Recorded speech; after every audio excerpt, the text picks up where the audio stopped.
가보도록 하겠습니다. 예, 최신 기술이에요. 그죠? 자, 가보도록 하죠. 그래서 우리 146페이지부터 확인해 보도록 하겠습니다. 예, 지난 시간에 우리 2시간에 걸쳐서, 2시수에 걸쳐서 독은 아름답다라는 작품 하고 있습니다. 우리 머누일에서는 반어법 배웠어요. 예, 그래서 이런 반어법이라고 하면 키워드가 뭐였다라고 하면 나의 속마음과 어떻게 표현하는 것, 반대로 표현하는 것이라고 해서 실제 시험에 뭐가 잘 나온다. 이전노라 라고 말하고 있지만 이거 그냥 겸사겸사 복습하는 거예요. 이거 마무리하고 나면 이제 양반전 넘어갈 거라서. 자, 이전노라 라고 말하고 있는 건 나의 속마음은 실제로 그렇지 않다는 거예요. 당신을 잊을 수 없다. 그죠? 이렇게 표현하고 있는 내용이었습니다. 이게 실제로 시험에 잘 나와요. 서술형 정답으로 되게 쉽지만 항상 나오는 문제니까 알고 계시면 좋고요. 그 다음에 우리 두 번째 지금 여기서 배우는 독은 아름답다 라는 거에서는 역설법 배우고 있습니다. 역설법은 모순을 통해서 그 안에 진리를 담고 있는 표현이라고 얘기를 했었고요. 대표적으로 뭐가 있을까? 독한 마음. 독한 마음이 어떻다? 아름답다 라고 결합되어 있는데, 자, 이때 독한 마음이라는 건 부정적인 어구고 아름답다라는 건 긍정적인 시어인데 이 두 개의 결합이 전혀 어울리지 않더라. 그래서 그런데도 불구하고 이 두 개를 결합해 놓은 것이 바로 역설법이다. 이렇게 얘기를 했었습니다. 뒤에서 좀 더 잘 보이시라고. 자, 그렇게 했을 때 이 독한 마음은 무슨 독한 마음이었냐면 뭐를 끊었더라? 술을 끊는 그런 독한 마음이었고요. 이때 아름답다라는 건 뭐였어요? 누구를 위해서 끊었다? 자식을 위해서 자식 사랑을 보여주는 부분이었다. 그래서 술을 끊는 그 독한 마음이 결국 자식을 사랑하는 마음을 의미하기 때문에 아름답다라고 표현했다라는 거예요. 그래서 이 시는 전체적으로 각 연마다 여러 가지 자연물들이 나옵니다. 일상적인 자연물들이 나오는데 이 은행나무의 열매, 구린내 같은 경우도 뭐를 보호하기 위한 거기 때문에 자신의 자식인 은행나무 열매를 보호하기 위한 거기 때문에 이 구린내를 향기롭다 이렇게 표현하고 있었고, 밤톨 같은 경우도 밤톨을 보호하기 위해서 밤송이가 날카로운 가시를 갖고 있는 게 너그럽다 이렇게 표현하고 있었습니다. 마지막으로 복어알을 보호하기 위해서 복어가 가지고 있는 이 독도 바로 자식을 향한 사랑이다 이런 표현을 통해서 뭐가 반복되고 있다? 역설법이 반복되고 있다 라고 보시면 되겠고, 여기서는 크게 운율에 대해서 묻지 않아요. 우리 이 반어법 배웠던 이전노라라는 먼 후일이라는 작품은 운율도 굉장히 중요하게 다루고 있었죠. 운율을 형성한 요소가 무려 4가지나 됐었거든요. 그렇지만 여기서는 딱 한 가지 정도만 알면 된다. 비슷한 문장 구조의 반복이 운율을 형성하고 있다. 이런 설명을 먼 후일과 공통점으로서 다룰 수 있는 부분입니다. 자, 넘어가 보도록 하죠. 간단하게 지난 시간에 했던 내용 복습해 봤고요. 정답하기 쭉쭉쭉 하면서 넘어가 보도록 하죠. 이거 하고 나면 이 다음 작품이 이제 양반전이고요. 제가 알기로는 양반전하고 슬기에게 하면은 마무리가 돼요. 그래서 제 계획은 5월달까지 해서 슬기에게까지 마무리를 치는 겁니다. 본책을 싹 마무리를 치는 게 제 목표이고요. 그러고 나면 처음으로 돌아갈 겁니다. 처음으로 돌아가면 그 신입생분들이 안 배우셨던 3단원을 다시 좀 해드릴 거고요. 그동안 최유리는 지금 학교에서 2단원 하고 있죠? 그래서 2단원을 채율이 따로 복습을 하도록 할게요. 그럴 때는 혹시 가능하다면 채율이는 혹시 이쪽에 앉을 수 있으면 고맙겠어요. 왜냐면 제가 왔다 갔다 해야 되니까. 자, 아무튼 이렇게 해보도록 하겠습니다. 미리 좀 얘기를 해드리면 여기도 신입생이 좀 많이 들어오셨으니까 아마도 5월 31일이 수요일이거든요. 이쪽 저쪽으로 시험 대비를 들어갈 것 같아요. 저희 그때 수학여행입니다. 그러면 수학여행 갔다 오면 시험 기간으로 바뀌어 있을 거예요. 참고로 그래서 신입생분들이 있으니까 문제 풀기 전에 잠깐만 딴 얘기를 조금만 하면 어차피 알고 소문은 익히 들으셨죠? 아, 못 들었어요. 그럼 이제 알려줄게요.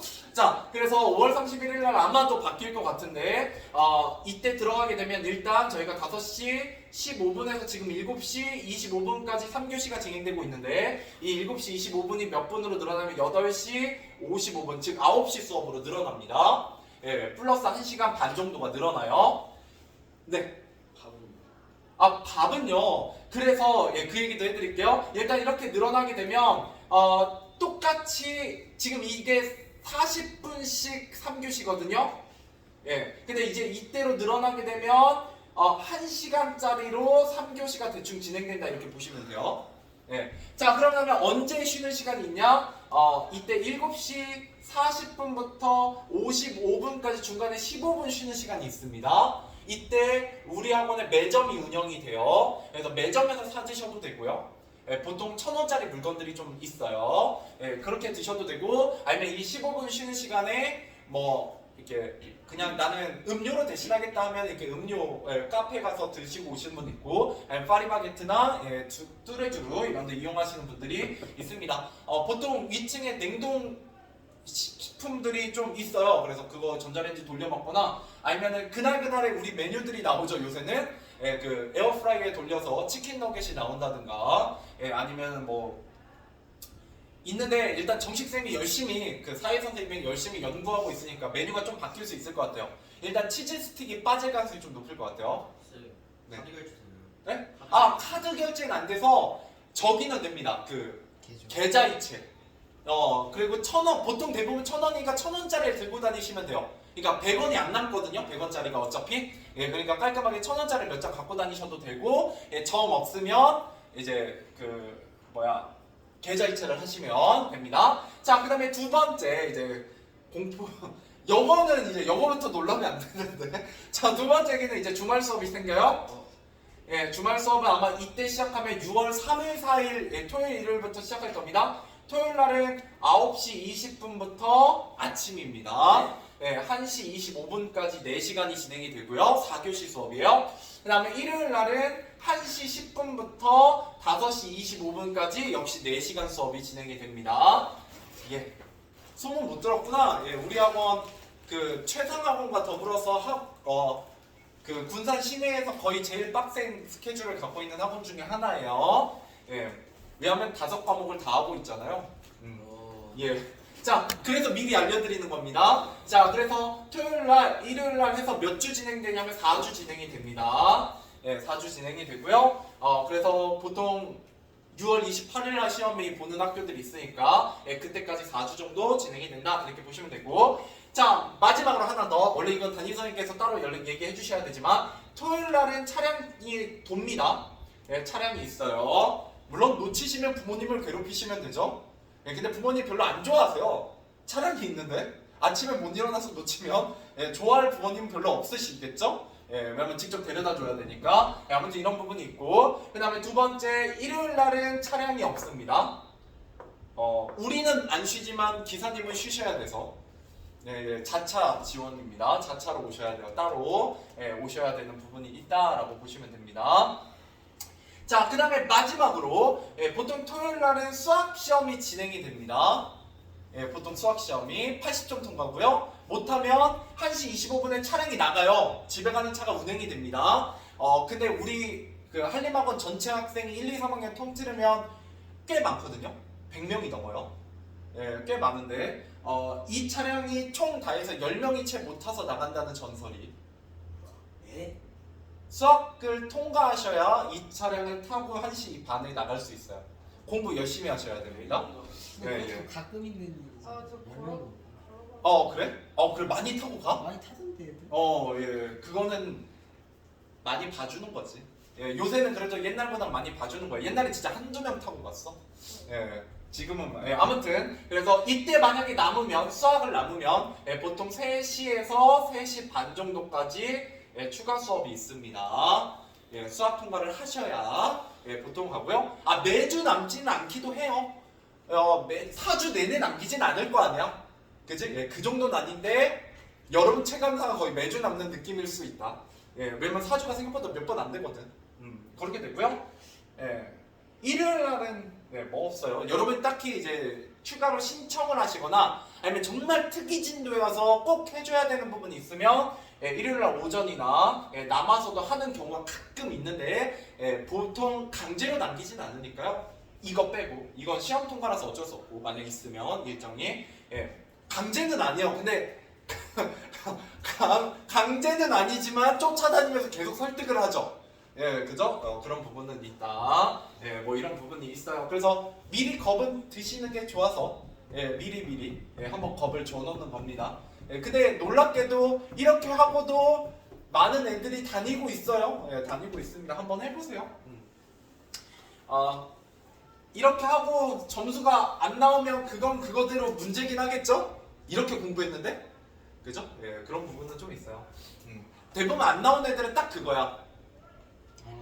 아니, 안 나오거나 진짜 아예 안 나온 애들이 있어요. 가끔 진짜.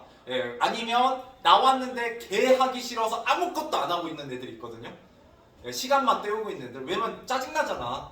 알죠. 짜증나죠. 주말에 그 날씨 좋을 때 와가지고 여기 갇혀서 공부하는 게 얼마나 힘든지는 너무나 잘 알고 있습니다만 나왔으면 좀 그래도 나온 김에 좀 하셔야 되는데 안 하고 그냥 시간 때우는 애들 있거든요. 그런 애들은 나중에 시간은 시간대로 여기서 보내고 점수는 점수대로 안 나오고 서로 굉장히 손해보는 그런 상황이 벌어지니까요.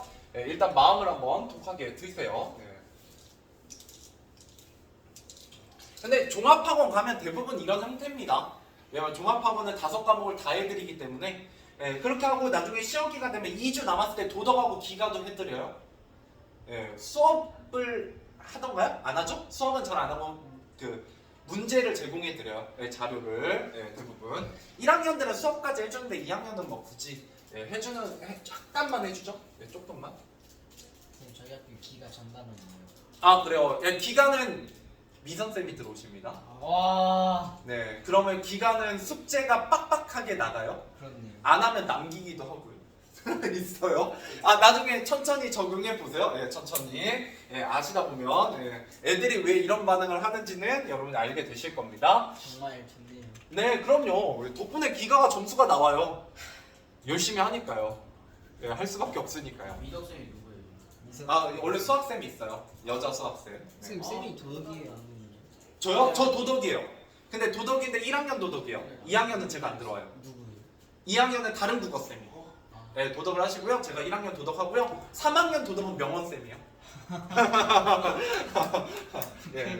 자, 아무튼 가보도록 하겠습니다. 이제 딴 얘기 다 했죠? 딴 얘기 많이 했어요. 10분 가까이 했으니까 이제 한번 가보도록 하겠습니다. 자, 이 시에 대한 설명을 알맞지 않은 것. 자, 역설법 당연하고요. 제가 아까 기억하세요? 은행나무, 밤톨, 보거 이런 것들은 다 뭐에 대한 얘기다? 일상적인 자연물에 대한 얘기다. 뭐 이런 얘기도 해드렸습니다. 자, 그다음에 일정 글자 수의 반복 같은 얘기 했어요? 안 했어요? 이런 건 안 했죠. 운율 형성은 뭐가 있었다? 비슷한 문장 구조의 반복은 있지만 그 외에 다른 건 없고요. 이때 글자 수 반복 같은 경우는 머누일에서는 좀 얘기해 볼 수 있다. 머누일에서는 3, 3, 4 글자 수가 반복되는 부분이 있다. 이렇게 보시면 되겠습니다. 그래서 3번 같은 게 오답으로 괜히 나오는 게 아니라 뭐 때문에 나오는 거다? 우리가 앞에서 배웠던 머누일 때문에 나오는 거다. 이렇게 보시면 되겠습니다. 자, 그 다음에 각연의 내용이 통일성을 유지한다. 그저 비슷한 내용이 반복되고 부정적인 특성의 긍정적인 가치를 노래하는 역설법이 쓰이고 있다. 이렇게 보시면 되겠습니다. 자, 넘어오죠. 2번 이 시의 주된 표현 방법으로 알맞은 것은 입니다. 자, 당연한 사실을 의문의 형식으로 표현한다. 이게 서리법이거든요. 서리법 있다 없다 이런 거 배운 적 없죠. 자, 그 다음에 순서를 바꾼다. 이런 걸 이제 도치법이라고 합니다. 이런 거 배운 적이 없습니다. 자, 겉보기엔 모순되지만 그 안에 진실을 담은 표현 역설법이죠. 정답은 3번입니다. 그래서 여기 반대로 표현한다. 이건 반어법, 머누일에 대한 설명이고요. 그 다음에 원관념을 보조관념을 은근히 빗댄다. 이건 은유법인데 역시 은유법도 나와 있지 않습니다. 이렇게 푸는 문제고요. 당연히 이렇게 안 나옵니다. 시험 난이도는. 그래서 너무 쉽기 때문에 역설법은 여러분 아무도 안 틀리거든요. 나중에 되면. 그렇기 때문에 역설법에 대해서 물어볼 때는 꼭 이걸 쓰라고 나와요. 개념을. 그래서 제가 계속 뭐라고 강조드려요? 모순되지만 그 안에 진실을 담고 있다 라는 얘기를 매 시간마다 드리고 있는 이유는 얘가 서술형으로 나오기 때문입니다. 알겠죠? 자, 자, 그 다음 3번입니다. 기억에 의미하는 바로 가장 알맞은 것은 은행나무에 대한 얘기이고요. 은행나무가 바로 뭐다? 멀리하지 말아주세요. 뭐 이런 의미겠지? 주의해주세요. 밟지 마세요. 뭐 이런 거네요. 밟지 않도록 하세요. 정답은 3번이 되겠네요. 그러면 은행나무 열매가 으깨지니까 자식이 으깨지죠? 이렇게 얘기하면 좀 그런가? 자, 아무튼 넘어가 봅시다. 자, 4번. 자, 정말 좋은 문제고요. 국어 선생님들이 정말 좋아하는 문제입니다. 중학교 땐 잘은 안 나와요. 근데 동산중은 좀 나옵니다. 원래 동산중이 국어 난이도가 조금 있거든요. 너네는 일지망으로 갔는지 모르겠지만 동산중이 여러분들은 잘 모르시겠지만 나름대로 부모님들 사이에서 좀 소문이 좋은 학교예요. 국어 잘 맞췄는데. 옛날엔 더 어려웠어. 지금 좀 쉬워졌거든. 옛날엔 진짜 어렵고 좀 공부를 좀 시킨다고 소문이 나서 네네. 여러분들 스스로 생각해도 그러지 않는 것 같지만 다른 학교는 더 심각할 수 있어요. 영상 찍고 있으니까요. 그죠? 공부는 뭐 학교마다 좀 다르니까요. 그래도 그랬는데 뭐 학년마다 분위기 다를 수 있으니까. 아무튼 그랬었는데 아무튼 넘어가 보죠. 그래서 동산중이 떨어지잖아. 일지망 쓰면. 그죠? 몇몇 떨어진 학교 군산에 몇 개 없어요. 자부심을 가지세요. 뭐 좋은 건 아니지만 너네가 좋을 건 없지만 동원중, 동산중, 중앙중, 진포중. 진포중은 그냥 위치가 너무 좋은 거고. 뭐 이런 학교들이 다 떨어져요. 일지망 쓰면. 그죠? 거기 썼다가 이제 중앙은 그냥 쓰면 들어갈 것 같아. 중앙은 왜 인기가 많아졌냐면 그 디오션시티 그쪽이 많이 생겼잖아. 롯데몰 뒤쪽 아파트가. 근데 그쪽이 원래 제일중이 가까운데 제일중이 인원이 되게 적어요. 그래서 제일중 쓰면 다 떨어지거든. 그래서 중앙중을 많이 써요. 중앙중 그쪽 사는 애들이. 네? 어렵진 않아. 중앙중 개 어렵죠. 진짜 어려워요. 중앙중은. 영어 수학 진짜 어려워요. 여러분 가끔 그 학원에서 중앙중 시험지 풀려드리거든요. 그러면 평소에 막 8, 90점 나오던 애들이 70점이 안 나와요. 근데 중앙 거랑 영광 거랑 비슷해. 영광은 그렇게까지 안 어려운데? 내가 알기로. 저번에 수업 비슷해. 자, 아무튼 그래도 뭐 중앙중보다는 동산중이 근데 동산중도 아무튼 조금 어렵게 나오는 경우가 있어서 이런 거 잘 보셔야 됩니다. 자, 보면 소리 없다. 이거는 소리가 마이너스이죠. 아우성은 소리가 플러스잖아요. 소리가 있는 거, 소리가 없는 거 두 개를 연결하면 말이 안 된다라는 거죠. 이게 바로 역설법입니다. 역설법. 자, 그 다음에 여기는 뭐냐? 내 마음은 호수요. 이건 은유법입니다. 그냥 아시는 분만 쓰시고 모르면 그냥 1번만 기억하세요.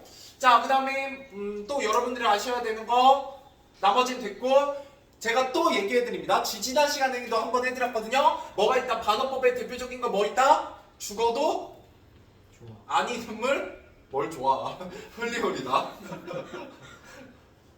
이게 뭐예요? 그죠? 이게 진달래꽃이라는 작품에서 나오는 부분 내가 이거 3번째 얘기하고 있어요. 이 단원에서. 듣기는 왜 반어법에서 잘 나오고 여러분 뭐에서 고르지 마라? 역설법에서 고르지 말라고. 이거 근데 진짜 정답으로 진짜 한 2년에 한 번씩은 꼭 나오거든요. 얘가 그냥 정답으로 나오는 경우 있어요. 반어법에서 같은 거 골라라. 혹은 역설법의 다른 하나는 했을 때 얘가 반어법으로 오답으로 나오고. 그래서 지금 계속 알려주는 거예요. 알겠죠? 운이 좋으면 맞출 수 있거든. 자, 그 다음에 5번. 디귿을 보기와 같이 표현했을 때의 효과가 변화가 아닌 것은입니다. 자, 보고의 독대면 표시자들은 보고의 알을 쉽게 먹지 못한다. 이것들이 바로 뭐다? 역설법의 효과죠? 역설법의 효과. 그래서 디귿을 보기와 같이 표현했을 때, 그러니까 역설법을 어떻게 이렇게 직설적으로 바꿨을 때, 직설적으로 역설법은 훨씬 간접적 표현인데 직접적 표현으로 바꿨을 때의 얘기입니다. 참신한 느낌이 줄어들고요, 의미가 강조되지 않고요, 어조나 분위기는 달라지지 않습니다. 이게 틀렸네요. 그래서 정답은 3번. 5번은 달라진 그러네. 미안해요. 미안해요. 잘못 봤네요. 달라지죠. 그래서 정답은 5번이네요. 깊이 생각해보게 만드는 건 역설의 효과입니다. 역설의 효과. 근데 역설을 직설로 바꾼 거니까 깊이 생각해보지 않게 만들겠죠? 이렇게 보시면 되고. 내가 지난 시간 6번은 했니? 했죠? 네, 고마워요. 넘어가 보죠. 자, 드디어 양반전 새로운 작품 가보도록 하겠습니다. 네, 가보죠. 예, 이거 하고 앞에 조금만 읽고 참고로 양반전이라는 문학작품은요, 소설작품은 딱 여러분 세 파트로 나눠서 기억하시면 되거든요. 예, 오늘은 첫 번째 파트까지만 할게요. 여기 하고 여기 한 페이지 하고 그 다음 페이지 한 파트만 하면 예, 오늘 끝날 것 같습니다. 자, 양반전에서 뭘 공부하려고 하냐? 자, 먼우일에선 반어, 그 다음에 독은 아름답다에서 역설이었다면 양반전에선 풍자입니다. 풍자. 예, 풍자가 제일 중요해요. 자, 풍자는 뭐냐? 역시 간접적입니다. 이 간접적이라는 거에서는 뭐랑 비슷하다? 반어 역설과의 공통점이에요. 네, 그런데 키워드는 뭐냐? 비판을 해서 웃음을 유발한다라는 게 키워드입니다. 여러분, 풍자 제일 많이 쓰는 게 뭐냐? 여러분들 요새도 비슷한 공감을 할 수 있어요. 여러분 학교에서 혹은 학원에서 제일 무섭거나 제일 싸나운 선생님들이 대부분 뭐를 제일 많이 갖고 있냐면 별명을 갖고 있는 경우들이 좀 많아요. 네, 그죠? 왜? 그게 풍자거든요. 여러분들은 상대적으로 선생님하고 학생의 관계에서 여러분의 힘이 없는 존재잖아요. 네, 물론 영상 때문에 좀 그렇긴 하지만 물론 그냥 선생님의 함자를 반말로 부를 수도 있어요. 예, 혹은 이 새끼 저 새끼 할 수도 있죠. 예, 그러긴 하지만 여러분 별명을 부르면 어때요? 여러분 별명 부른 다음에 여러분들끼리 키득거리잖아요. 그죠? 예, 그게 바로 웃음을 유발하는 거예요. 그걸 통해서 뭐 하고자 하는 거예요? 그 무서운 선생님을 비판하죠. 근데 이게 어떤 특징이냐? 힘이 있는 사람이 아니라 힘이 없는 사람이 힘이 있는 대상을 비판하고자 하는 방법입니다. 간접적으로. 이해되시죠? 그래서 여러분들이 이미 쓰고 있다. 이런 풍자를. 그래서 풍자를 이런 느낌으로 좀 받아들이시면 좋을 것 같아요. 그래서 비꼬거나 조롱하는 느낌이에요. 조롱하는 겁니다. 그리고 뭐한다? 현실에 대한 비판을 통해 개선하고자 한다라는 거예요. 이 개선도 시험에 한 번씩 나옵니다. 그래서 공부 좀 하는 애들, 일정 부분 하는 애들이 어디까지 잘 기억하냐면 여기까지는 잘 기억하거든요. 근데 결국 풍자를 통해서 뭐 하고자 하는 거다? 현실을 개선하고자 한다. 이런 얘기가 나오면 맞나? 이런 얘기가 있었나? 이렇게 생각하시는데 개선까지도 포함되는 개념입니다. 알겠죠?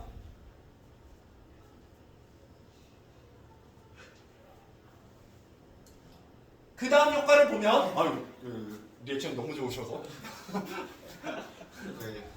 괜찮죠? 예. 약간 얼굴이 팔리면 조금 이따 일어나셔도 돼요. 자, 효과 가보도록 할게요.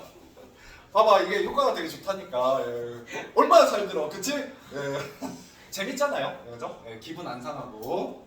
근데 나도 놀랐어. 예, 너무 리액션이 좋아가지고. 자, 고마워요. 자, 효과입니다. 자, 직접 말하기 어려운 불합리 아니라 사회 부조리를 에둘러 비판할 수 있다. 에둘러 비판한다. 이게 간접적이요. 그죠? 자, 그 다음에 재미를 느끼게 하고 비판적으로 바라보게 한다. 뭐 같은 얘기 반복되고 있죠? 그래서 세 가지 정도만 아세요? 네 가지만. 간접적, 비판, 웃음, 개선. 이 네 가지 키워드 정도만 풍자에선 알고 가시면 될 것 같네요.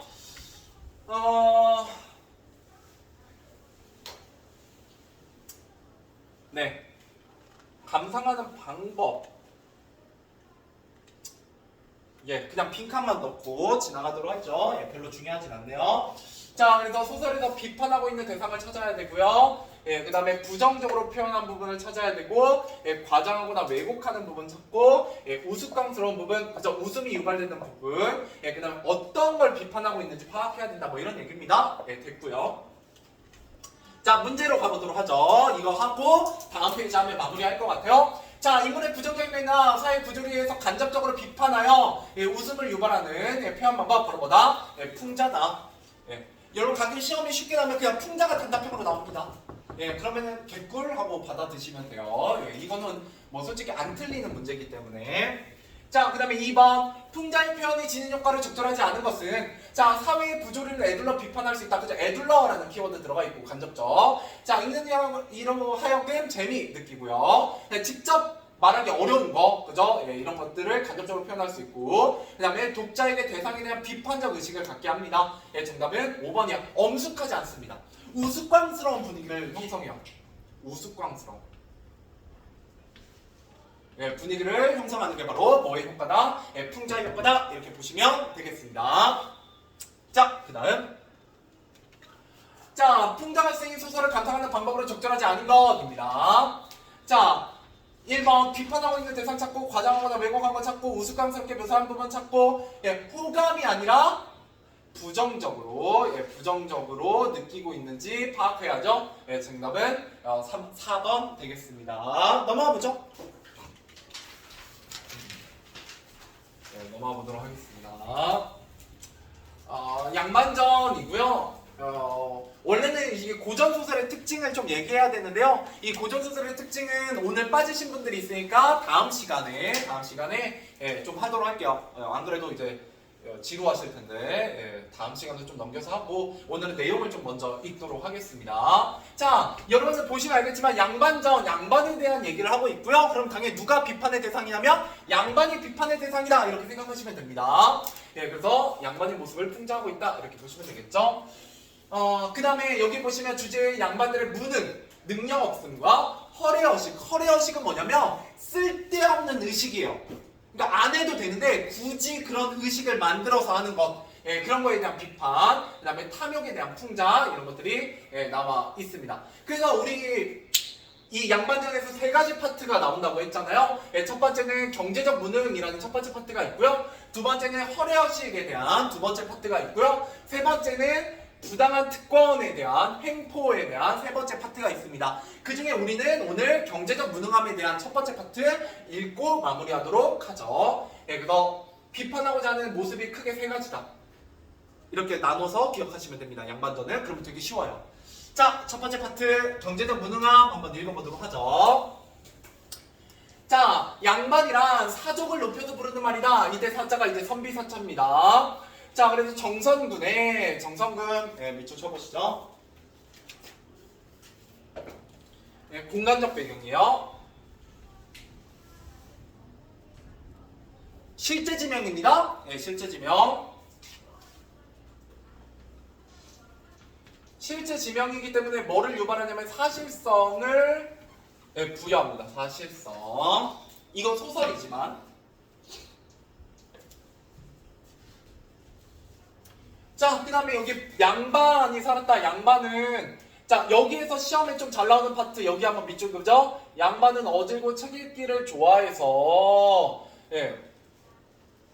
군수가 올 때마다 부임할 때마다 반드시 그 집에 찾아가서 인사를 차렸다. 그러니까 군수가 바뀌면 쉽게 말하면 우리 지금으로 바꾸면 시장님이 바뀌면 그 시장님이 와가지고 직접 인사를 드렸다고요.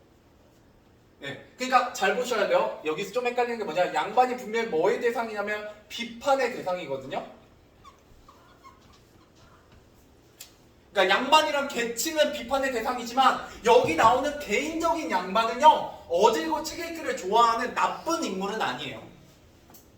더군다나 나름대로 군수한테 대접도 받고 있어요. 이게 조금 낚시로 나옵니다. 막 나쁘고 막 그 심술 굽고 막 이런 양반은 아니에요. 알겠죠? 자, 그래서 뭐죠? 하지만 집이 가난해서 해마다 군에서 환자를 빌려다가 돈을 빌려다가 빌려 먹었는데 그죠?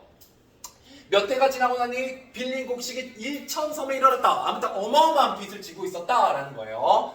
자, 그래서 집이 가난해서라는 건 이게 이제 뭘 보여주냐면 몰락한 양반의 모습을 보여주거든요. 아직 여러분들은 세계사 발론을 안 배웠지만 한국사를 공부하시게 되면 몰락한 양반이 등장하게 됩니다. 언제 등장하게 되냐면 이게 조선 후기에 등장하게 돼요. 조선 후기에. 그래서 이 내용이 조선 후기에 대한 내용이구나 이렇게 알고 계시면 됩니다. 자, 그래서 이 군수한테 계속 빌렸는데 관찰사가 그 군수를 감독하는 관찰사가 각 고를 순시하다가 돌아다니다가 환자장부 그래서 빚 장부를 살펴보고는 몹시 노하여 말하였다. 야, 어떤 놈의 양반이 관아의 곡식을 2,000원 축낸단 말이야. 이렇게 많이 축냈다니 돈을 갚지도 않고 빌려만 먹었다니 라고 혼내게 됩니다. 군수를. 그래서 관찰사는 양반을 옥에 가두도록 명했고요. 군수는 양반이 가난해서 빌린 곡식을 갚을 길이 없는 형편임을 딱하게 여겨 차마 가두지 못했지만 그렇다고 해서 달리 뾰족한 방법을 찾을 수도 없었다. 자, 여기 보세요. 양반은 그러고 나서 그 얘기를 듣고 뭐라고 하냐? 빚을 갚아라 라고 하니까 밤낮 울기만 할 뿐 아무런 대책이 없어요. 어때요? 능력이 있어요, 없어요? 없죠. 양반이 굉장히 어떤 부분이 나오냐? 무능함입니다. 경제적 무능함. 이 경제적 무능함이 아주 잘 나오는 부분이고요. 을 풍자하는 거예요. 경제적 무능함을 풍자하는 거고, 이런 걸 사자성어로 뭐라고 하냐? 아무리 생각해도 방도가 없다, 방법이 없다라고 해서 속수무책이라고 합니다. 속수무책.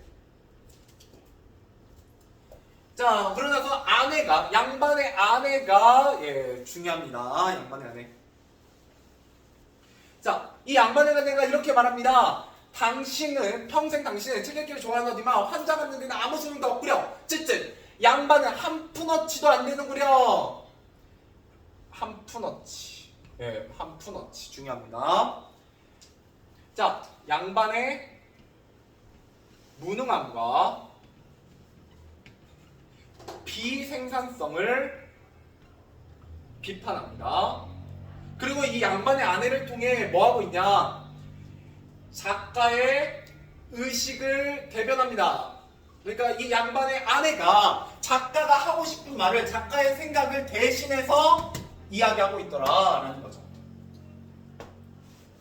그리고 양반의 그 무능함을 한마디로 얘기하면 양반을 뭐라고 얘기하고 있다? 한 푼어치도 안 되는구나. 야, 가치도 없다, 야. 돈 한 푼 못 벌어는 뭐 이런 뜻을 얘기하고 있습니다. 자, 그래서 핵심 포인트 01 하고 문제 풀고 오늘 마무리할게요. 자, 양반의 처지와 모습입니다. 빌린 곡식을 갚지 못해서 옥에 갇혀 위기에 처하고요. 빚을 갚을 방법이 없어 울기만 하는 모습을 통해서 무능, 그죠? 그리고 조선후기라는 배경을 알 수 있고, 경제로 몰락한 일부 양반을 대표합니다. 자, 그래서 양반 한 푼어치가 안 되는구려. 양반의 무능함과 경제적 무능함이에요, 정확히는. 그 다음에 비생산성, 이렇게 두 가지가 이 첫 번째 파트의 키워드입니다. 여기 나오면 무조건 경제적 무능함이에요, 키워드가. 알겠죠? 자, 1, 2, 3번만 풀고 오늘 마무리해보죠. 1, 2, 3번 풀어보세요.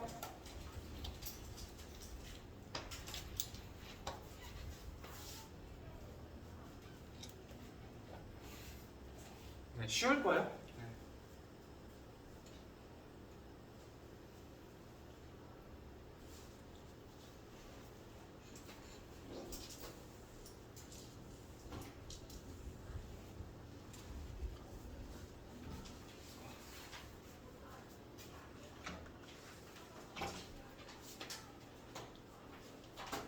그리고 책 놓고 오신 분은 나중에 그거 잘 끼워 놓으세요. 책 검사 있거든요. 이거 대단원 끝나면 책 검사할 때 그거 끼워 놓으셔야 제가 책이 되어 있다고 생각을 합니다. 책이 안 되어 있으면 나중에 채우셔야 되거든요. 국어는 다른 건 없어요. 책만 잘 채우시면 특별히 보강하거나 남는 일은 없으실 겁니다. 그리고 제가 빠지면 이렇게 영상도 찍어 놓기 때문에 영상 안 보고 채우셔도 돼요. 상관은 없습니다. 본인이 풀 수 있으면 빠지신 부분은. 됐죠? 네.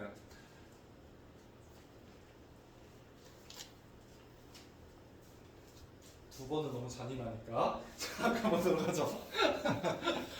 왜냐면 한 명 빼고 나머지가 긴장하고 있어. 어떻게 되나? 자, 1번. 가에 드러난 양반의 모습을 알맞지 않은 것은, 자, 인품이 어질다. 맞다고요. 이거 가끔 착각하시는 분들이 있는데 풍자의 대상이긴 해죠. 인품은 어지러워요. 그다음 집이 가난하고 책 읽기를 좋아하고 빌린 곳이 1.3이나 되죠. 정답은 5번입니다. 차마 5개는 못 가둬요, 군수가. 존경하기 때문에. 자, 2번은 당연히 속수무책이고요. 다른 한자성어 제가 알려드린 적이 없죠. 자, 3번입니다. 가문에서 아내의 역할로 알맞은 것은, 자, 아내의 역할은 뭐다? 무능한 양반을 비판하면서 작가의 의식을 뭐하고 있다? 대변하고 있다. 이렇게 보시면 되겠습니다.